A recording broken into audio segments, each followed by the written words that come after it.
Hey there, welcome to the Eurostep, a Milwaukee Bucks podcast, proudly a part of the Blue Wire Podcast Network and the Eurostep Podcast Network. I am one of your hosts, Ty Windisch, and I am joined as always by I'm trying to think of a good football adjective, the gym rat, Rohan Katti. We're going with a cross-racial comp to start. Rohan, how's it going? I'm doing well. Does that count? I feel like that's a cross because I feel like we all know what gym rat usually means, but let's really make it mean a gym rat. You're a gym rat, Rohan. You're locked in the gym. Yep. This is good. Are we off the rails here? Is this what happens when we don't record enough in the off season? This is off season. This is peak off season intro right here. Yeah. But I am doing well, Ty. We've got a lot of fun stuff around the corner. We have, of course, EuroBasket is in full swing, and we are going to be talking about that here on this very podcast. Yeah. The Milwaukee Brewers are doing Brewers things. Oh, we're talking about fun stuff. I'm saying they're doing things. I didn't say anything about. You said Brewers things, which is not all that fun of late. They did win their last game. I think that's the best. That's the best that I can do right now. Yeah. But they are still firmly in the mix for a wild card spot, and. Why are you laughing? They are firmly in the mix. I don't know if you can firmly be currently outside of the wild card. That's not very firm. They're in the mix for a wild card spot. What are they? Two games out, I think. Still, yeah. As we record this here on Tuesday. Yeah, Tuesday evening. I won't even yell at you for not knowing the day because of Labor Day. It's a short week. I totally understand and emphasize with you. Thank you. I appreciate that. But yeah, the Brewers are doing Brewers things like I mentioned, and you can check out all of that on Cruising for a Bruising. Our hosts, Adam McGee and Andrew Snyder, have you guys covered for all things Milwaukee Brewers as they enter the stretch run. And also, Ty, football starts this week. You mentioned that you wanted to use a football adjective because we have Talk of the Tundra, GSPN's Green Bay Packers podcast. You and Newmark so far have been doing a great job. You, Newmark, and Andrew actually on your last podcast went through all the over-unders in the NFL, just giving a league-wide perspective. And that I listened to that, and that honestly helped me a lot because I'm someone who's like, I know what's going around the Packers for the most part, obviously not as much as like Newmark or you, for instance. But I like to think I know what's going on. But the general NFL is something I struggled with. But that podcast actually really, really helped me get ready for this NFL season, which is going to kick off this week on Thursday.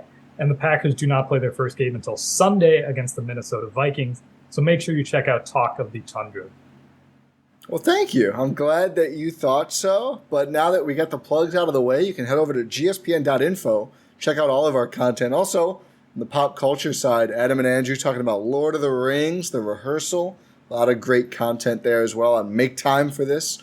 So gspn.info to find out all those pods. But let's dive into the real cream of the crop for summer sports. EuroBasket, we're in full swing, and Greece, despite there still being a game day left, I think for all the groups, at least for Greece's Group C. Every group has one left, thank you.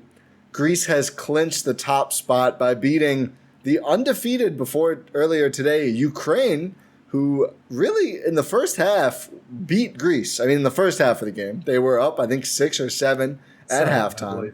The Ukrainian team was really balling out, a real team effort, although they do have, I just told you before, it was Alex Len and Svi Mihailuk, I think, are their NBAers on the Ukrainian team.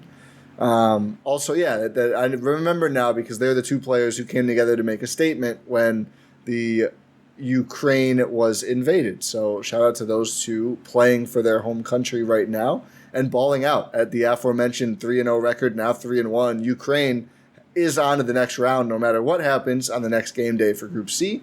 But in the second half, Greece and mostly Giannis took over. They end up winning by 20 despite being down by 7 at halftime. So Greece pulled it together. Giannis drops a career high in international ball, of course, 41 points. Do you know the last player to score 41 points or more in EuroBasket? I do, but I'll let you say anyway. Yeah, you can say it if you know. Go ahead. It's Dirk Nowitzki with 43 in 2001. It is indeed. So it is, for a guy who can't score against congested paint, kind of weird he's able to score more than anybody had in 21 years, huh? It's wild. It's crazy. Just imagine if he ever learns how to play basketball, Ty. Imagine. Take us back to Henry Cavill and whatever those celebrities singing "Imagine" at the start of my God, what a callback!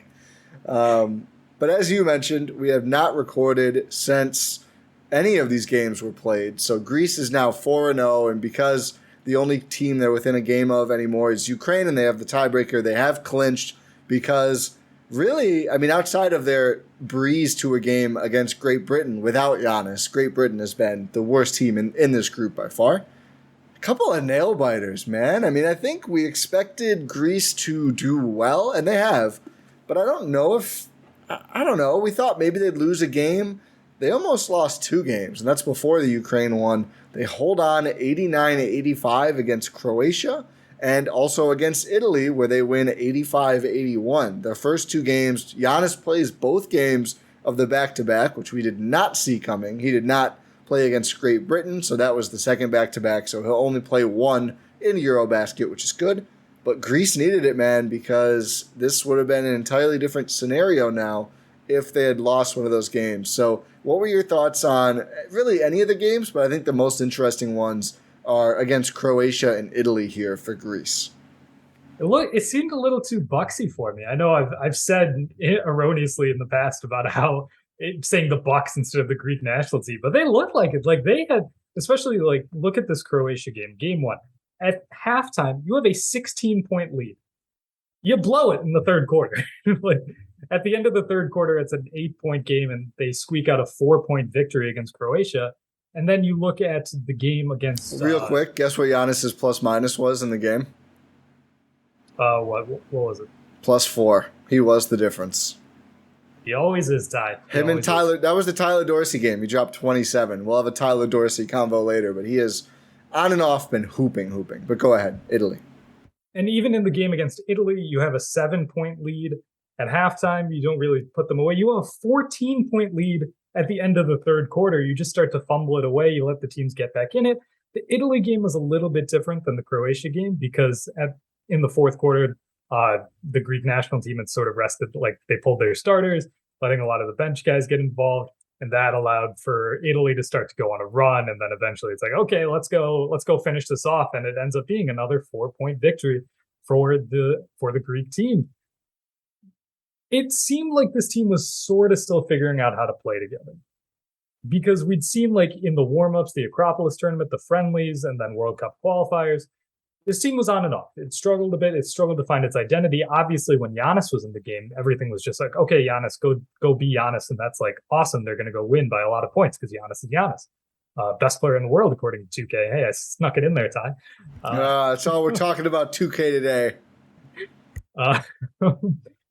But they seemed a little bit on and off. Like, what's their identity? How can you get other people going? They dealt with injuries, like Kostas Antetokounmpo had been out, and then Yorgos Papagiannis. He is back now, but he missed the first couple games in this EuroBasket. Yeah, I think his return was Great Britain, which was pretty good timing to help give Giannis the day off, and he hooped, making 8 of 11 shots against GB.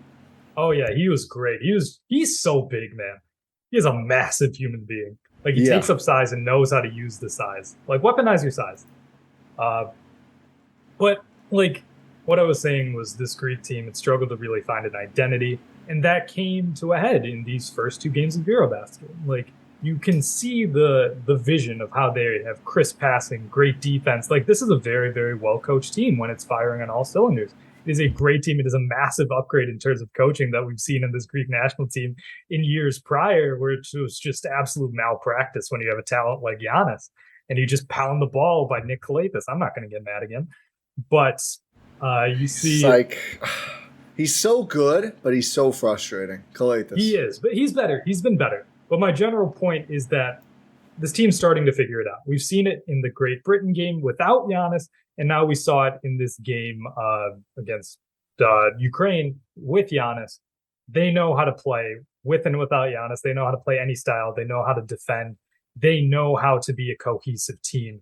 That's really the story coming out of these last 2 games, in my opinion. Yeah, I think the injuries definitely play a big part and have made it more difficult. The Ukraine game is the first time that Giannis and Papagiannis play together. They didn't start together. I don't have the exact numbers, but obviously didn't play a ton of minutes together even in that game. So, and the hope is that Kostas will be able to return for the final game. Is that Estonia they play? In the final game, their final game of Group C, which again, not important for Greece. Would expect Giannis to probably sit so he can be fresh for the start of the knockout phase. There's no losers bracket, right? It's win or go home, I believe, in the knockout phase. Correct. But there is a third place game. Oh, okay. So yeah, if they get far enough, you get one more game. But it's win or go home. So yes. I would imagine. And there was actually, I saw Eric Namath reshared a piece from earlier in the process of Mike Budenholzer kind of talking about the way the Bucks and the Greek team work together and have been in lockstep. And he kind of said kind of a lot for Bud to reveal, for him at least. He said it hasn't always been that way. And I was like, oh, okay. So I think Bud and the Greek team and is Dimitrios Aitoudis? Yes. Hopefully I didn't butcher it too bad. The formerly of CSKA Moscow, now of Fenerbahce, the coach of the Greek national team. I think he's been doing a very good job, and it seems like the Bucks are aligned with him. And Giannis certainly is. Giannis has been the focal point, as he should be, of the Greek team. It also helps when Josh Oppenheimer is on the coaching staff. Yeah, and John Horst was over there. I think the Bucks training staff, I think Suki Hobson has been over there as well. Yes, John Horst took in this game. He might have been there previously. I'm not sure. I know Mark Lazary was there. This game, Alex Lazary was there. Yep. Ooh, I'm not sure if he has a role with the Bucks anymore, but he was Maybe there. Maybe again now. Yeah, who knows? Maybe again now. Chris Middleton was there. Yeah. There was a still Bucks rocking the cast, sadly. Was he? I didn't see that. Yeah, I think his hand, he still had it wrapped up a bit, that left hand. But get well soon, Chris. Yeah. But yeah, it'll be interesting to see, though. I assume Giannis doesn't play, but maybe we get some idea of how they're going to use Kostas and Papagiannis, probably not together. But Greece has basically done all this without either of their centers until, again, the Great Britain game. So I think that does put the Italy and Croatia close games into some perspective, although it's no excuse. Like, Italy has to go without Danilo Gallinari, who we learned is actually probably going to miss the season, it seems like. Yep, tore his ACL. Real career repercussions for a player who'd already slowed down, like physically slowed down a lot in recent years. That really sucks to see. He got paid first, though. Yeah, he got paid many, many times. I think Gallo got paid, but the Rooster, unfortunately, is probably out of commission for quite a while. Nickname? Yeah. The Rooster? I'm pretty positive. Let me people ref this. I don't know, man. I believe you. I'm just questioning. Whatever. Continue. No, I just think it's been just a difficult time for Greece, but they've still managed to go undefeated, which is what counts, and put themselves in a good place to make a real run at winning EuroBasket. Yeah, they're definitely one of the favorites. You have to put them right up there with Serbia. You have to put them up there with Slovenia, with Germany, with France. Spain, these powerhouses, one, because they are a very, very well-coached team. I cannot stress this enough. It's night and day between the way this team plays compared to Greek national teams in the past.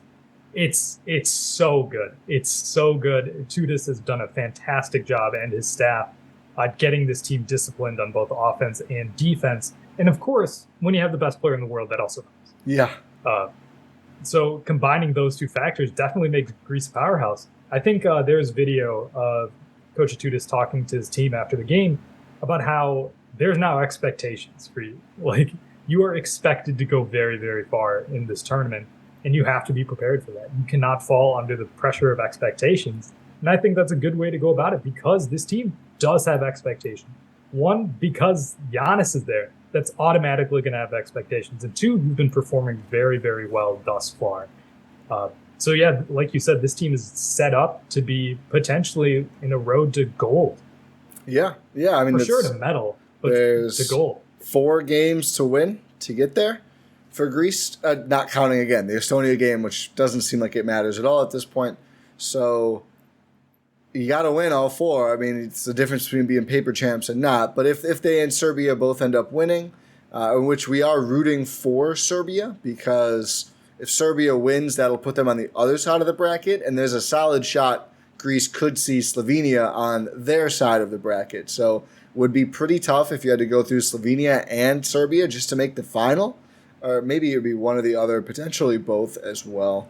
But that would be, and there's so many potentialities because there are so many groups still up in the air. I think Greece may be the only one that's locked up the top spot so far, since there's a tie in record in A and B, and Serbia plays Poland, which I think Serbia is going to be, I'm not that it's going to be odds, but pretty heavily favored there. But if Poland wins, they are the top seed because they're only one game behind and they would hold the tiebreaker. So no other seeding is as firm as Greece at 1 right now. So we know where they are in the bracket, but we don't know exactly who will be in the other spots.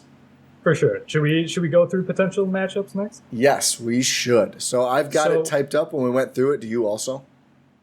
I know you do. Okay. I have the bracket though. Yeah. So Greece, as they are number 1 in Group C, would in the round of 16, which they're confirmed to go to, would be playing against the 4th team in Group D, which is Serbia's group. Ty, what are the potentials there? It could either be Israel, it could be Finland, or it could be the Czech Republic. Yes, all depends on how the last game and some tiebreakers and stuff shake out, but it will be one of those 3 teams. So this is, because it's only a 4-round tournament, this is the only, and I wouldn't even say cakewalk. I think these are capable teams, but these are going to be the only teams where I think Greece should be pretty easily favored to move on. For sure. It's going to be the least contested game, we'll say. Yeah, which, I mean, again, you look at the other side of the bracket, and if only one of Slovenia or Serbia or neither of them end up there, I think some team is going to feel really good about being able to go through. Greece should feel really good about this game, but after this, it's going to get a lot tougher. Yeah, so after this game, they would play the winner of B2 and A3. Yes. And Ty, what are those potential teams? So on one hand, it could be Spain, Montenegro, or Belgium for A3. All of those teams still in line. Probably more likely to be Montenegro or Belgium, but it could be Spain. And on the other side, you're looking at one of Germany, Slovenia, or France. So, maybe people listening might think Germany, they're probably not that good. Germany's had a really nice tournament. They are 3-1, currently leading Group B. So either way, I think we would lean to expect Germany, Slovenia, or France, whoever it is, to be the team facing Greece, excuse me. And that is Slovenia be leading Group B right now because they just beat Germany? Since it's a 3-way tiebreaker, I wonder if there's something else. I'm just looking at the display on the EuroBasket site, and they have Germany in 1. I do not know why. Okay. We'll figure it out. But it's still up. It's still up for grabs this season. Correct. Yes, it is. So Germany, it could be Germany, Slovenia, or France. So we expect that it will be one of those 3 teams, and none of them are easy by any means. I think probably Germany easier than Slovenia or France, but still not an easy team. So I think as soon as round 2, maybe you see a Montenegro, Belgium, or Germany, but you could also see Slovenia, France, or Spain. So this is where it starts to get really contested games. And this is where you get into high-end NBA talent on the other side. Yeah. So Germany, Franz Wagner is absolutely killing it for Germany. He's a good international ball player with all the stuff he can do. He's so good. Slovenia, Goran Dragic, and of course Luka Doncic have been doing great stuff. And for France, you have Rudy Gobert. Who else is on France? Evan Fournier. And then Germany. Germany also has Dennis Schroeder, who technically is an NBA. Yeah, presumably. At some point will be an NBA player again. Certainly has NBA experience. Yes. But that's a lot of talent on that team. On all of those teams, especially like Slovenia, they're the defending EuroBasket champions. They have the experience. They have obviously the talent necessary. Luka, I was watching Slovenia versus Germany earlier today, and Luka was just dominant. He was bullying Dennis Schroeder. I felt like it's tough to make me feel bad for Dennis Schroeder, but it made me feel a little bad. Yeah. It made me feel a little bad. Every possession he was hunting him, he was posting him up. Dennis Schroeder was trying to do his best. He was waving off help just to get scored on possession after possession. And there was a drive late in the game where Dennis Schroeder tried to get a step on Luka and tried to give him some payback. Luka swatted the shot. He was like, "What are you trying to do here? I'm like 6'6". No, he's like 6'7", 6'8", actually. But Slovenia's absolutely loaded in terms of talent. We've seen them struggle at points, though. They do have a loss. They lost to Bosnia and Herzegovina, who has Jusuf Nurkic amongst other players. Nurkic is having a hell of a summer too. I think if you're a Portland fan, you're feeling good about how he looks after that new contract was given out. For sure. I've always been a fan of Nurkic. Like players who can get like 5x5 games, that's incredible. It is fun. He's the last 5x5 in the NBA. Jusuf Nurkic like 3 years ago now. At this point, I think. I thought he was cooked, but he's proven me wrong this summer. No, he definitely is. Obviously, it's a little lower standard of competition compared to the NBA, but it's still highly competitive basketball. Yeah. As we've discussed on previous episodes of this podcast.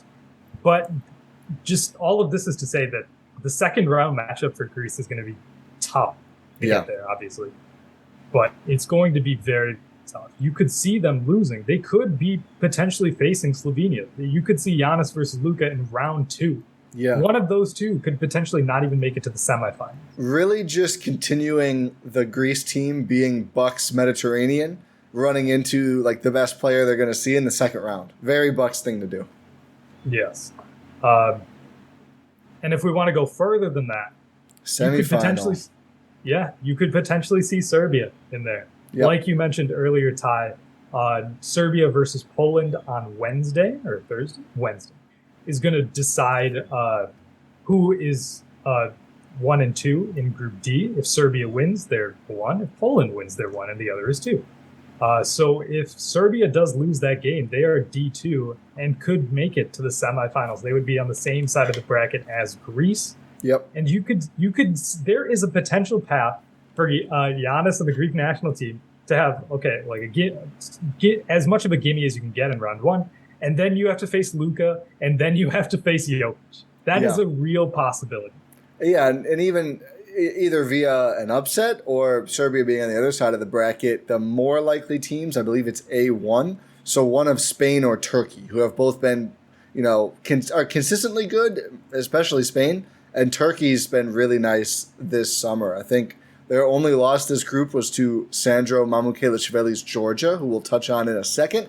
How the Georgian team is doing. Not great is the quick version, but we'll go over their chance to make the knockout round. It is still possible. But yeah, it's, Spain or Turkey being the easier option still shows you it's a hell of a bracket. Of course, this is the third round, 2 rounds in for everybody. There could be plenty of upsets. It could be some other, whatever team that makes it through. But then, that team would have beat a Spain or a Turkey. So it's not going to be easy by any means by round 3. Yeah, and it's not like this is a series or anything where it's more likely for the more talented team to win and the better team to win. That's why I like series in terms of like playoff settings. Yeah, obviously can't do it for this, but yeah, it does give you more of a certainty. Yes, but in this, it's single game elimination. It's like March Madness, man. It is. Even like the qualification being so fast. Like there was a shot before who'd they win against the last game? I don't think maybe it was Germany, but there was a chance Slovenia could have gotten knocked out. Yeah, if they didn't beat Germany, there was a chance that they could have been not advancing past the group stage in this tournament. Because they don't have the tiebreaker against Bosnia, so they would have been 2-2 in fighting for 4th there. So yeah. Yeah. So there was a chance that Slovenia didn't make it. Like it is a very highly competitive, intense tournament. Yeah. And it's going to be very, very interesting to see. So just to recap the bracket a little bit here, there is a chance, like I mentioned earlier, that you see Luka in round 2 and then Serbia in game 3. However, that is probably unlikely. Yeah. I would pick Serbia, and I think you would as well, Ty, to beat Poland. In their last matchup, which would put Serbia on the other side of the bracket. The only chance Greece would have to see Serbia in the tournament would be in the finals. I need that rematch. That'd be so good. Because they did play, like you mentioned, in the World Cup qualifiers, and Serbia won that game in overtime. But also, if Slovenia finishes 1st in their group or 3rd in their group, they will also be on the other side of the bracket. I was going to say, it could flip from very hard to, okay, now it's actually disappointing if Greece doesn't get to the final. Yes. So if you're a Greek national team fan, You are rooting for Slovenia to either be 1 or 3, and you are rooting for Serbia to win their game against Poland. If you're a basketball fan, you're rooting for one team on each side, I think. I would love to see Giannis versus Luka. One team on each side of the bracket from Greece's perspective. Oh, okay. Good. Because Giannis versus Luka and Giannis versus Jokic in the same run would be awesome. Yeah. I'm down for it. I know it's a hard road, and I would love Greece to get gold. I think it'd be amazing. I know we have a lot of Greek listeners who tune in all the time, but especially now. Rooting for you guys. Really, I mean, everyone knows how I feel about easiest path. It'd be great if Greeks got gold, and I would celebrate it no matter who they had to play. But I would also love to see Giannis versus Luka and Giannis versus Jokic in potentially back-to-back games. Maybe not. Potentially. Rather unlikely, but it is a possibility. Is there anything else we need to touch upon on the bracket? I mean, we could talk about Georgia in a second, but I think, the Greek team in general, I think it's still going to all come down to the perimeter players. Tyler Dorsey's been hooping. Kalaitis had his moments. We'll talk about him more later. Yeah, Tyler Dorsey's been absolutely incredible. Slukas had some games. Yeah, you look at game 2 for Greece against Italy. That's the Tyler Dorsey game. He goes up for 23 points. Obviously, he's not the leading scorer. We say Tyler Dorsey game, obviously second to Giannis because he tied him in that game, I think. No, Giannis outscored him by 2. Oh, really? Yeah, Giannis had 25 and Dorsey had 23. Oh. But he was 6 of 10 from the field, all of it from 3-point range. And then 5 of 7 from the free throw line. It was a scoring machine. That continued in their game against Great Britain, where Giannis did not play. Tyler Dorsey led. No, that did not. What am I thinking? And also, no, you're thinking of the first 2 games. In the Croatia game, he tied Giannis. They both had 27 points. So I got that. So he was a flamethrower the first 2 games, and then good not as good against Great Britain, but that was the game where Slukas, Kalaitis, I think Papa Nikolaou picked up a little bit. And I think those guys are going to be what it comes down to for Greece. And Papagiannis was the second leading scorer. Oh, yeah, Papagiannis was really good against GB. It's a good call. But I think Slukas went off. That's who Eugene was really looking towards in our previews with him about like some guy who's going to really step up. It's going to be Slukas. And he did show up in that game against Great Britain. 21 points, 8 of 10 shooting. At one point, I think he missed both his shots like in the second half. So first half, he was perfect from the field. He's got a nice touch, dude. Ridiculous shooting. He's been streaky, but when he's on, he's really on. But that's what worries me. Yeah. He has a good sense of the floor, though. Yeah. Like, he's not making bad decisions, even when he's missing shots and it's not on. He's not conceding just by taking shots. He's making good decisions. He can read the floor well. You can put the ball in his hands and ask him to create not only for himself, but for others. He's been excellent.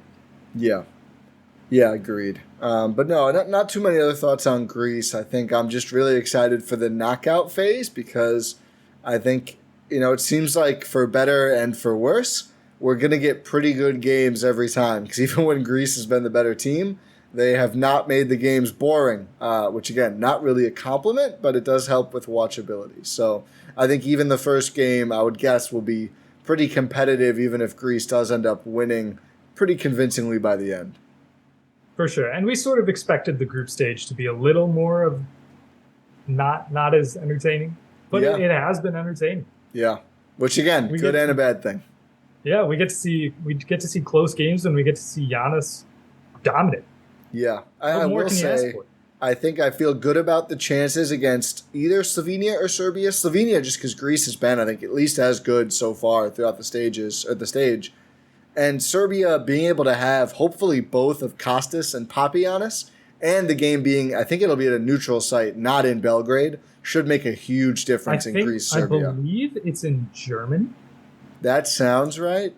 So I know they're in Italy right now. They hosted this stage, but I do think Germany is hosting. The group stage is taking place in different venues. Yeah. Per group. Yeah, Italy's hosting this group. Yeah, and I believe the knockout stage takes place in Germany. Right. So it will be a neutral site, aside from, Germany. But that's going to happen. Yeah, Germany hosts from September 10 to 18. You're not going to host EuroBasket outside of Europe. No, it's got to be somebody. But it's a big advance. So if they do get Germany in round 2, that's, again, going to be a a tough team to play because you're basically playing them at home. For sure. Giannis and Mo Wagner? Oh, God. Don't get ejected too fast, Giannis. Yeah, control yourself. Is he on the roster, actually? Could not tell you. Have not caught too much of Germany. I just know they've been doing well. He's not on the roster. So I like their chance against Germany then. It was getting a little touch and go there for a second. Yeah, their NBA guys are Dennis Schroeder, Franz Wagner, Daniel Tice. That's it. Yeah, Wagner's been and Schroeder's a good overseas player too. Yeah, but Wagner's been the guy though. Franz Wagner. But yeah, that's one last thing on the Greek national team though. Okay. And this is something we probably should have discussed earlier. What do you think of Giannis? I've actually been really excited about he's working more out of the post and having to do it through contact and through pretty much constant double teams. And I think while obviously the competition level's higher in NBA, I actually think it's really hard to play the way he plays in European basketball, where it feels more physical. Like they watch gather steps and stuff more quickly. There's no gather step. They watch travels more carefully. I think it's going to be good for him in the long run to get some of these like he's done a lot of like hook finishes and everything. And that's the kind of stuff I want to see Giannis do more, especially if there's a mismatch, if they do put, the Jay Crowders of the world on him. And we've seen him, he can blow past pretty much everybody now. But the fact that he's doing some of this more traditional post-game stuff with Greece excites me a lot. Also, his passing has been great, mid-range shooting, and in the group stage, he shot free throws exceptionally well, which is always good to see as well. Yeah, the three ball hasn't really been there in the group stage. Which is fine. Earlier. We're used to this in friendlies. Yeah, it's on and off. But he's looked so good operating with little space, operating out of what the defense gives him. Like how are they trapping him? Are they going to just where are the body's coming from? He's been looking so crisp. I'm trying not to get super excited about MV3 coming this season, but I think it might, because he looks ridiculous. Like we talk about him putting up 41, and it's like, yeah, whatever. Like, yeah, it's Giannis. But the way in which he's dissecting defenses is ridiculous. Like there was one play in this game against Ukraine where they trapped him at half court because they wanted the ball out of his hands, and he just went around everyone, like the entire team, and then he was at the ring in 4 seconds. Like you're getting doubled at half court. You're still winding your way through the defense. Like what? And also, I mean, again, it's like some of you can get around the Ukrainian team. Like it's okay. I mean, again, against all 5 guys or whatever, it's still really impressive. I also like how much he's finished through contact, which I think that's something that transfers to any level. I mean, guys practice that with like assistant coaches with like body bags or brooms or whatever. Like doing that, I think is good. And obviously, Giannis, it's not new to him getting fouled, but it does feel like he is getting his shots on those fouls like a lot closer and putting a lot of them in. Again, not like Giannis never got and ones before. It's not totally new, but I have liked, he's done a lot of difficult finishes, and it almost feels like some of these games, maybe not too much, but it almost is like, I'm going to work on this game. Yeah. Plus, I will say his jump hook. That's what I'm saying. I love the post stuff. Yeah, I know that was a lot. Like last year, he introduced the jump hook even more. In the NBA, but it's just keeps on building on it. That's like you can't do anything against a Giannis jump hook. Like if you body him and he, like, let's say the defender doesn't move and he just wants to shoot a jump hook, he'll get that shot every time. Yep, and that's you also can't do anything about that. That's going to be freaking Taco Fall, who's in China.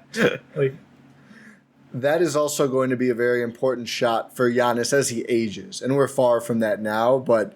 That's how, if he wants to go for like some longevity stuff and other records and whatever, and rack up hardware, not to directly compare, because obviously there's a skill level difference there in terms of hook shots, but that's how Kareem was able to play so long, right? Is that his game boiled down to nobody can really contest this, and I can still shoot it really well and get up and down the floor, so I'll just continue to score 20 a game until I'm like 40 or however old Kareem was. So that's an important shot for Giannis in the long term, as well as right now. It's something, the more stuff you can do, the bigger the bag, the better. And Giannis is deepening, which is always good to see.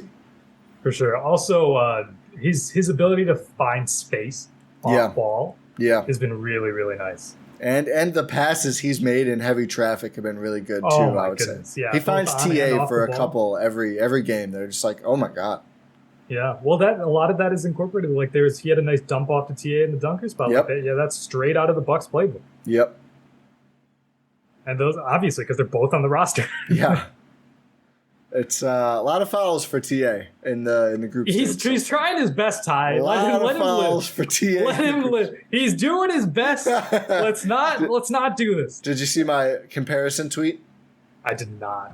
I said Giannis is to scoring as Thanasis is to fouling. Truly generational. Oh, that's unnecessary. That's unnecessary. He's generational. What do you want? Let's do Georgia, and then we have basically a would you rather via question I got on Twitter that we'll tackle last, and I'll pull up who asked me. I'll be a good person, but a good podcast host.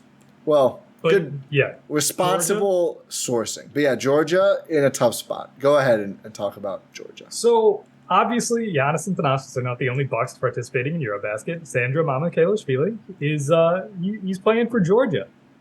Georgia's struggling a bit.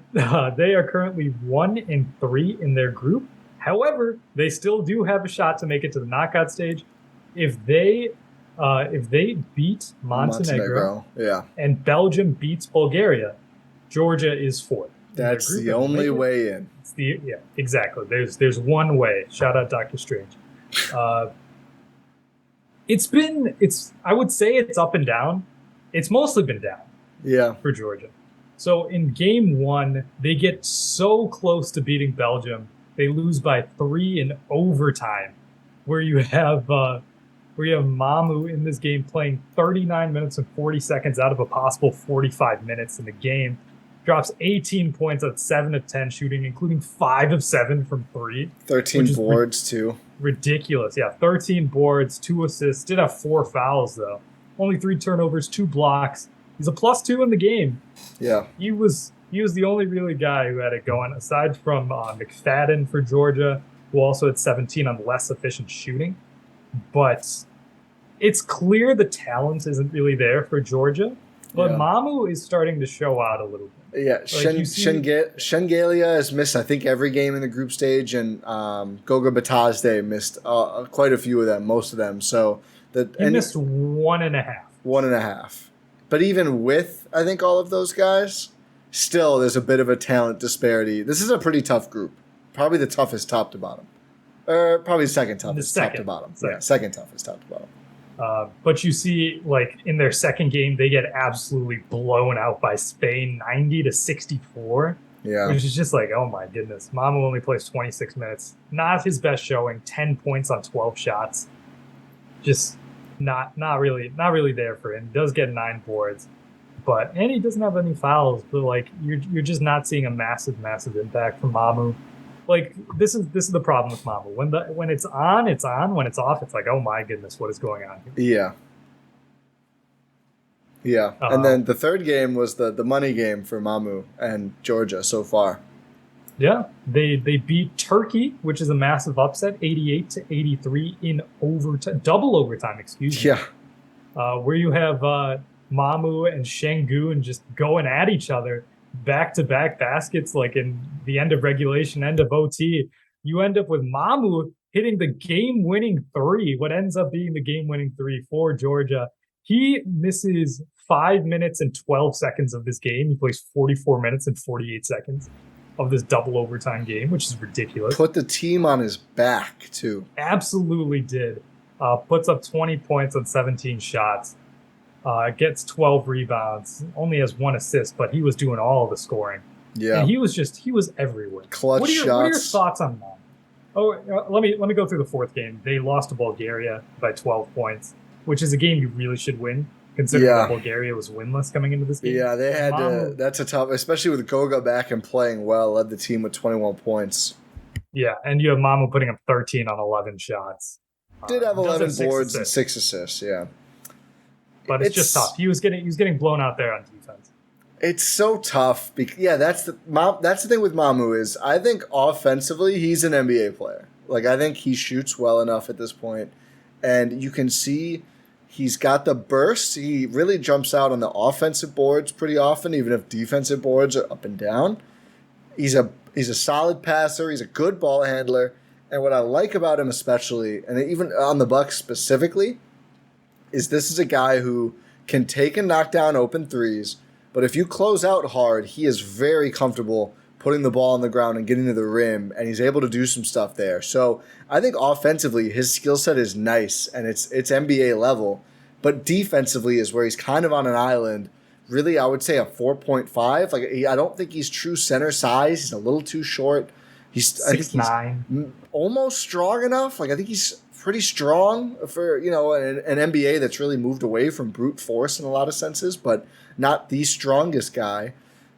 And I don't know if he's quick enough to guard true wings. So you get to a spot where, defensively, it's like, where can you put him? And especially, this is the opposite of offensively.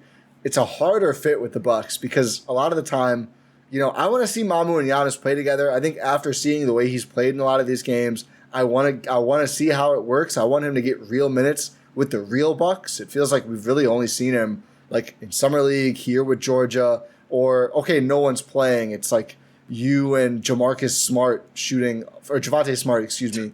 1,000 times each. We don't learn that much. We know what Mamu can do against lower competition or in junk games. I want to see him play with Chris Giannis for 10 minutes and see what happens in a game.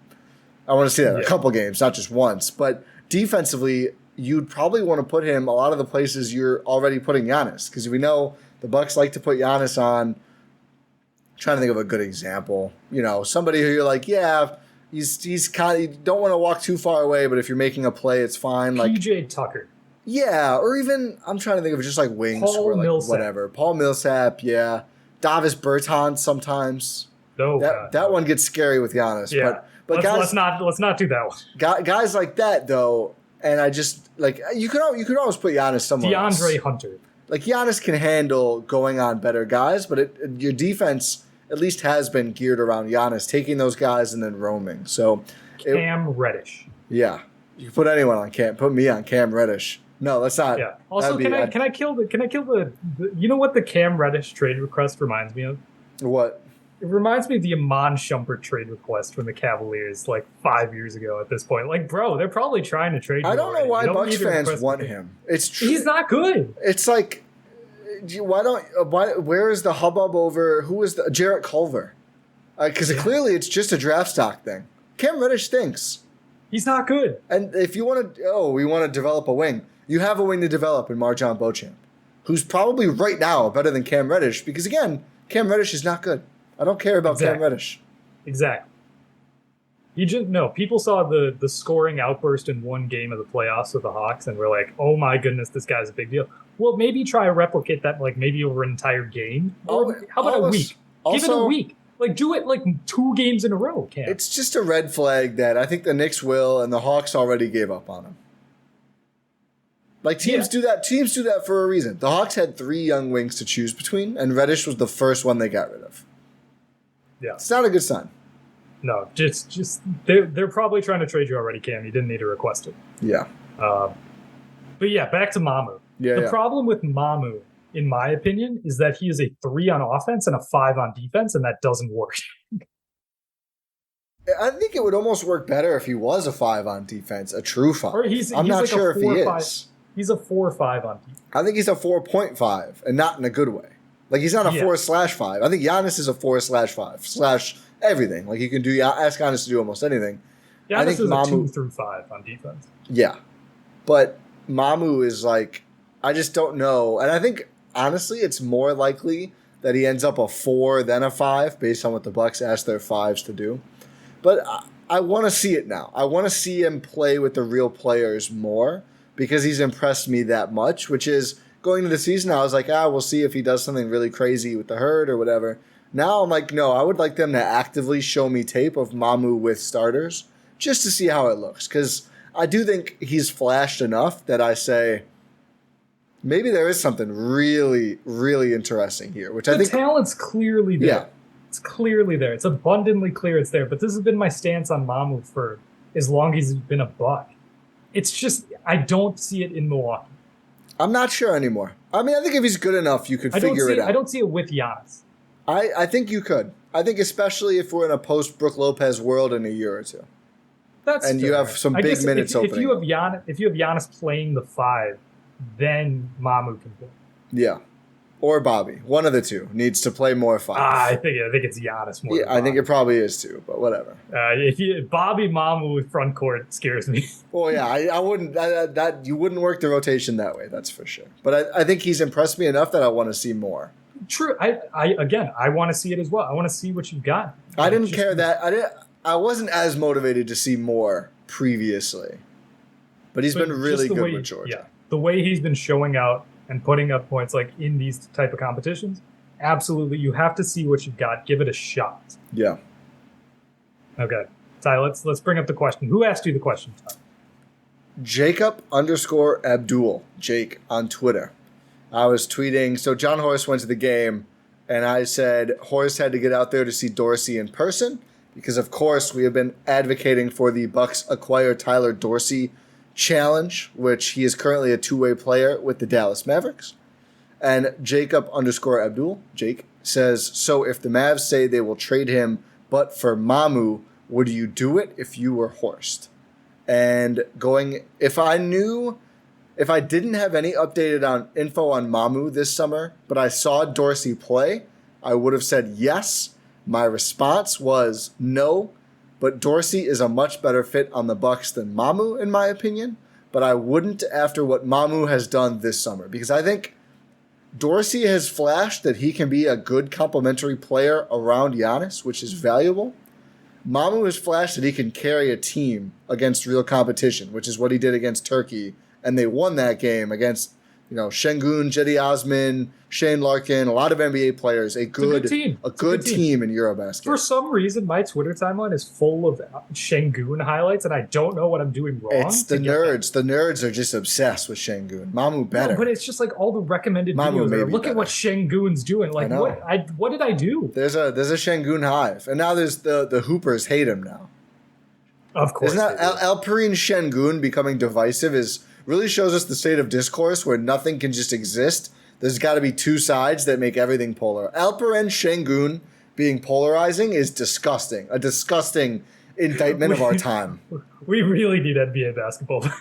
I don't know if it's going to change. But what's your take on trading straight up Mamu for Tyler Dorsey, who has also shown out?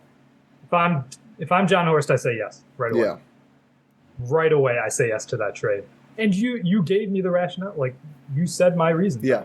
He will fit better on this Bucks team than Mamu. This is not a slight to Mamu. Like I said, Mamu, I think, is a very, very talented player. And everything you said is correct. He has shown that he has the ability to carry a team. Like, he has been leading this a Georgian team. He can do that. The Bucks don't need that. The Bucks really don't need that. They have a guy two guys who have shown that they can carry a team offensively and can play defense, one more than the other. One way more than the other. Sorry, Chris. Get well soon, Chris. So they have 3 guys. My God. 3 guys. Yeah. Also, that Giannis guy has shown that too. Yes, but I'm also saying, I was saying Giannis. Oh, around Giannis. Okay. Yeah. No, I'm saying in general, Giannis and Chris are 2 guys who can carry a team offensively. You're carrying the anti-Drew sentiment from our pod with Numak, I see. Oh, no. I love Drew. Drew, I love you. You cannot carry a team offensively. Are you going to fight me on that, Tom? No. I don't think Chris can carry a team by himself either. But let's not get into this again. They both need help. They both need help around them, as every player does. Exactly. The Bucks do not necessarily need what Mamu provides offensively, but they would love to have what Tyler Dorsey provides offensively. Here's my counter. What world is a two-way player going to play real minutes anywhere? I mean, that's the crux of it, right? Like, it doesn't matter at the end of the day. Well, that's why I lean Mamu, though, because I think Tyler Dorsey's top-end result is like a good role player. Mamu's top-end result, to me, is more than that, and that's why I would rather... If we're talking about a guy in a higher floor. But why? If we're talking about a guy in a two-way contract, let's say you get injuries at guard. Like, we know that they've struggled at finding their 2 guard for a while. Like, let's say Grayson gets hurt, and like you need an offensive spark. Who are you turning to? Wes Matthews? Well, Marjon Beauchamp, one of George Hill, or Javon Carter, Joe Ingles. Sure. And Joe Ingles is a scoring punch as a 2. It does not. Whatever. I'm not relitigating this. George Hill is not going to be an offensive scoring punch. He can't really provide that. He's more of a floor general than a scorer. Tyler Dorsey's a scorer. Well, yeah. I don't think I don't think we're one injury away from Tyler Dorsey playing minutes on the Bucks. No, if he was obviously not, and we're not one injury away from seeing Mamu get real rotation spots. No, but that's so. But my point is, that's why I'm not factoring it as much. Like clearly, in a world where you're saying we need a player to step in sooner, Dorsey is better. But then what's the timeline for Mamu though? Like where do you see it going?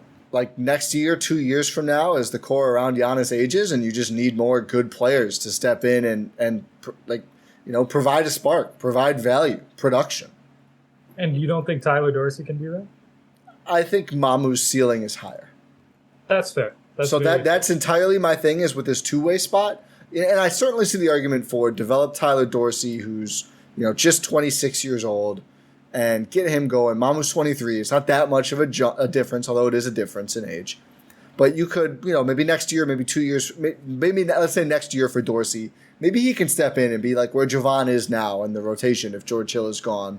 Probably will be, or some other players. Wes Matthews maybe doesn't come back. Who knows? I see the case. I think there's more chance that within 1 year, so like by the next NBA season, not this one coming up, Tyler Dorsey is probably more likely to contribute for the Bucks and this season. But I think I'd rather roll the dice and see, can Mamu really build on this and really take like a true step and be, I don't think a star, but like a plus rotation player? Maybe. And if he can, I want to roll the dice on that because those are really hard to find. And if you can get one, you'd have... he'd be at early bird rights, I think, after this year if he plays some NBA games, so you have ways to keep him. I'm really intrigued by that if I'm the Bucks. That's totally fair. Like, this is close. Yeah. I will say, it is close. Let us know what you think. I would do anything to trade AJ Green and some future second for Dorsey. God, I can't believe he's still on a two-way, man. Yeah. That was like day one of free agency, wasn't it? It's sad for a guy Lindell who really showed out in Summer League. We'd like him back too, but Dorsey over Lindell. How has that not been done yet? Yeah, well, hopefully, maybe a Herd player next season. Have AJ Green be a Herd player. No, I know. I'm just saying, as it stands right now. Give us Lindell. Sorry, no offense to AJ Green, but give us Lindell. Did you see the Herd traded Javin DeLaurier? Yeah. For a scorer on the OKC Blue? I talked to our OKC buddies. They don't love him. DeLorean? No, the Rob Thomas, I think his name is, or whoever. I don't know what the Herd are really doing. And they traded down too. They traded this year's first from South Bay for OKC's second next year. Yeah. And this is you should look at it more as like the NFL draft because there's multiple rounds and it's not like the NBA draft where a first is super valuable. But I don't love that trade so far. Maybe the new player will prove me wrong, but I like Javin DeLaurier a lot. Yeah, he really showed out after I called him out last preseason. We both did. But yeah, he was great defensively. He was so bad. I would not be shocked if he ended up being a Thunder player at some point. Because center is good. Yeah, I'm rooting hard for him. I think center is probably their weakest position if you project forward on the guys they have right now, assuming Chet is like kind of in between and also not playing Chet's this more year. Of a 4. I think so too. But he certainly has the length to play the 5. Yeah, we're deep into OKC Thunder and Herd now. Any other thoughts on Dorsey, Georgia, Greece, Mamu?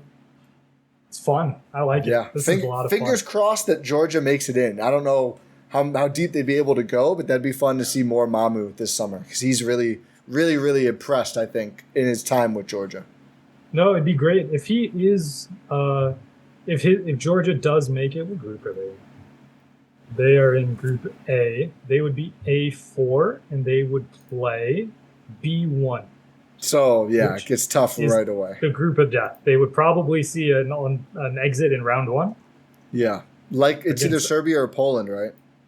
No. Oh, no. It's Germany, Slovenia, France. Yeah, they would play either Germany, Slovenia, or France, and it's like, okay, have fun, Georgia, with the rest of your summer. Way to perform. Yeah. Also, to answer your question unless earlier... Mamu goes nuts. To answer your question earlier from that group, I don't know why Germany's in one because they don't lead in point differential or really anything that I can see. But I think because they beat France and Slovenia beat Germany, they just threw them all there because it's just going to depend on the last game. But like, not one of those teams has not beat the other two. True. Okay. And I don't think it's possible for them to at this point. No. Oh, yes, it is. If Slovenia beats France, it is. Oh, you're right. So if Slovenia wins, they're one no matter what. Yeah. Yeah, we'll see.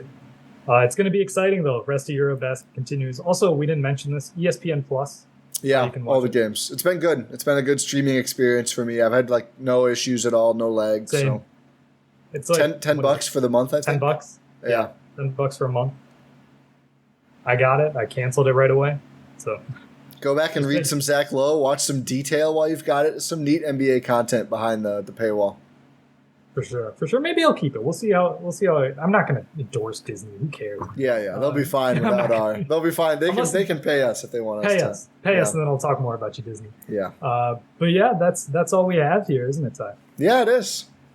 The Herd dropped their schedule, didn't they recently? They did. They're doing the same regional thing for the first games, the Showcase Cup, which will culminate in Vegas. Those games don't count towards standings. Then they play a 32-game regular season schedule after that. So the first 18, I believe, are all until the Showcase Cup are all regional games against like Windy City, Fort Wayne, etc. I think the Motor City, is Detroit's team now. Yeah. And when's the home opener? November something. It's against Windy something? City. It should be fun. I think it's the 4th, I believe. That sounds right.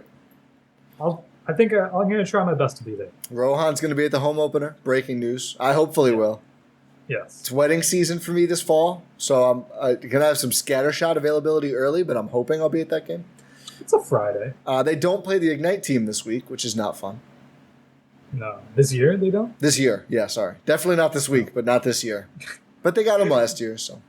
Yeah, that's true. But the Ignite are an actual like team now. Like they qualify for playoffs and stuff, right? Yes. They play a full regular season? I believe so, but I never know, man. Okay. Too much changes in the G every year. It takes me a little while to get used to it every season. Elam ending too at some games? In overtime, yeah. Okay, we are deep in the weed now. Let's wrap it up. Thank you for listening to this episode of the Eurostep here on the Blue Wire Podcast Network and the Eurostep Podcast Network. Check out gspn.info for all of our podcasts, whether that's Cruising for a Bruising, whether that's Talk of the Tundra, whether that's Make Time for This, Win in 6, also on this same feed, so you don't have to go anywhere. But yeah, thank you for listening. Make sure you are subscribed wherever you're watching or listening to this. Leave a 5-star rating and review on your podcast platform of choice. Pod Random, we will talk to you next time.